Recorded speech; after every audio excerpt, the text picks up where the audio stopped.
Un jour, sous le chaud soleil d'été, sur le perron vert d'une vieille maison en bois près de la forêt, vivait un petit chat blanc et duveteux.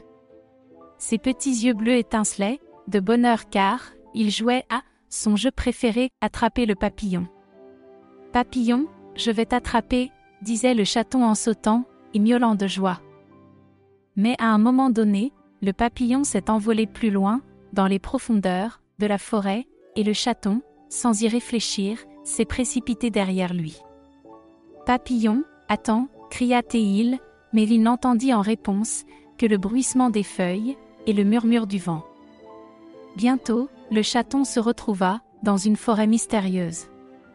Le chaton s'est arrêté et a regardé autour de lui. Il n'y avait que des arbres, de la mousse et quelques sentiers qui s'éloignaient dans toutes les directions. « Où suis-je » demanda-t-il avec surprise. Le chaton a essayé de se souvenir d'où il venait, mais tout ce qu'il pouvait se rappeler, c'était comment il avait sauté après le papillon. « Oh non !» s'exclama-t-il, réalisant qu'il était perdu. Mais au lieu de paniquer, il décida d'agir. « Il faut trouver le chemin du retour », déclara-t-il, essayant de paraître déterminé. À ce moment-là, quelque part au loin, un buisson s'est froissé. « Qui est là » demanda le chaton avec effroi. Au loin, une pie avec une queue blanche regardait silencieusement le chaton. « Peut-être que ce n'est que le vent », se rassura-t-il, mais son cœur continuait de battre avec inquiétude à l'intérieur de lui. Perdu dans la forêt, le chaton réalisa qu'il aurait un long et difficile chemin pour rentrer chez lui. Il savait que des épreuves et des rencontres avec des habitants de la forêt l'attendaient, mais le petit chaton blanc n'avait pas l'intention de se rendre. « Souviens-toi, mon fils, de toujours suivre le papillon », se rappela-t-il les paroles de sa mère. « Mais comment le papillon pourra-t-il m'aider maintenant ?» pensa le chaton. Il sentait les regards des habitants de la forêt sur lui, car de grosses grenouilles vertes le guettaient et parlaient entre elles de quelque chose. Lui-même était blanc, comme la neige fraîchement tombée. Quand il bougeait, les petites branches et les feuilles craquaient sous ses pattes légères. Un lourd sentiment de solitude, de peur envahit son cœur, mais le chaton les chassa en se souvenant des jeux avec le papillon et des douces étreintes de sa mère. « Je vais certainement rentrer chez moi », dit-il à voix haute, et sa voix, pleine de détermination, résonna dans la forêt. Avec ces mots, il se mit en mouvement, choisissant le sentier qui lui semblait le plus familier. Le vent soufflait dans les branches, comme pour confirmer sa décision. À ce moment-là, le chaton entendit soudain un léger bruit derrière lui. Il se retourna, et ses yeux s'élargirent de surprise. Là, sur l'une des branches, était le même papillon, avec qui il avait joué près de la maison. « Toi » demanda le chaton d'un air surpris, et le papillon sembla lui sourire en réponse. En cet instant, le chaton sentit qu'il n'était pas seul, et continua son chemin vers la maison, avec une nouvelle force. Les rayons du soleil perçaient la brume dense de la forêt. Le petit chat blanc, toujours en route, pour rentrer chez lui, savait que le chemin serait difficile. Cependant, les rayons chauds du soleil, qui brillaient à travers les sommets des arbres, l'enveloppaient d'une aura lumineuse et douce, lui donnant de l'espoir. Avec une résolution ferme de poursuivre son voyage, le chaton marcha sur la rosée. Soudain, une belle renarde rousse sortit d'un buisson. Elle enveloppa le chaton d'un regard doux, de ses yeux dorés, et dit « Tu dois être perdu, petit. Je connais le chemin de la maison, suis-moi. » Pas si vite, fit une voix sifflante, dans les branches. Le chaton regarda vers le haut, et vit un écureuil gris et duveteux. « La renarde peut te tromper, ne l'écoute pas, » avertit l'écureuil, mais le chaton était trop étourdi pour comprendre ses paroles. Enthousiasmé par la possibilité de rentrer rapidement chez lui, il se hâta à suivre la renarde, oubliant l'avertissement de l'écureuil. Les motifs ludiques de la lumière du soleil, reflétés sur la douce fourrure rousse de la renarde, semblaient l'inviter à l'aventure. En riant et en se précipitant derrière la renarde, il ne remarqua pas que l'environnement devenait de plus en plus sinistre. Les buissons denses devenaient de plus en plus compacts, et les sons de la forêt devenaient de plus en plus forts. Bientôt, le chaton réalisa qu'il s'était aventuré dans une glaive encore plus dense.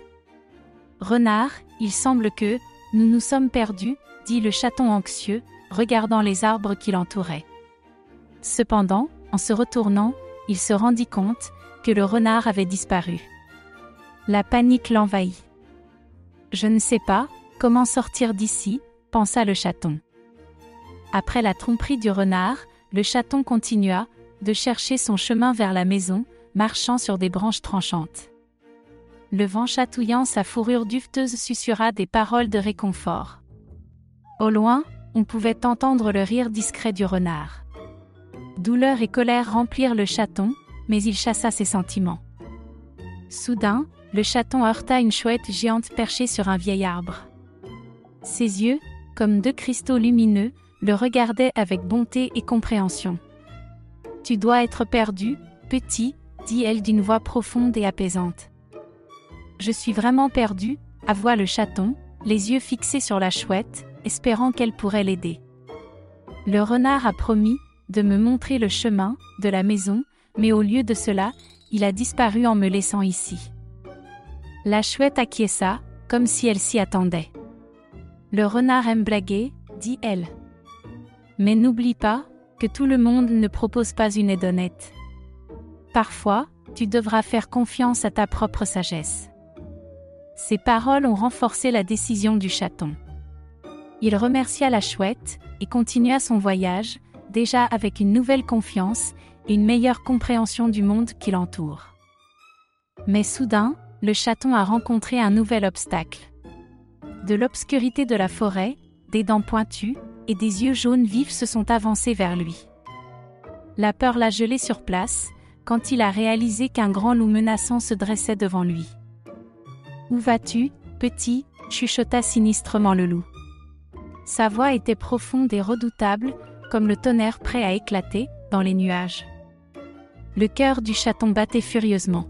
« Je rentre chez moi, » répondit-il, essayant de paraître plus sûr de lui qu'il ne se sentait en réalité. « Chez toi ? Où est-ce ?» grogna le loup, faisant un pas en avant. Le chaton sentait la peur l'envelopper, mais se souvint soudain des paroles de la sage chouette et se ressaisit. Avant que la situation ne puisse empirer, le sol sous les pieds du loup se mit à bouger. Une petite taupe sortit de sous terre, distrayant le loup. Le chaton se cacha rapidement dans les buissons, pendant que le loup gérait l'obstacle inattendu. Comme le loup lui-même était effrayé, ses pattes ont commencé à tomber dans le trou. Son cœur battait à nouveau rapidement, mais maintenant de gratitude et de soulagement. Le chaton a remercié la taupe, qui lui a fait un signe, de tête avant, de disparaître de nouveau dans le sol. Avec une résolution renouvelée, le chaton a continué son voyage. Finalement, après avoir rencontré et surmonté de nombreux obstacles, notre héros duveteux a vu les contours familiers de sa maison.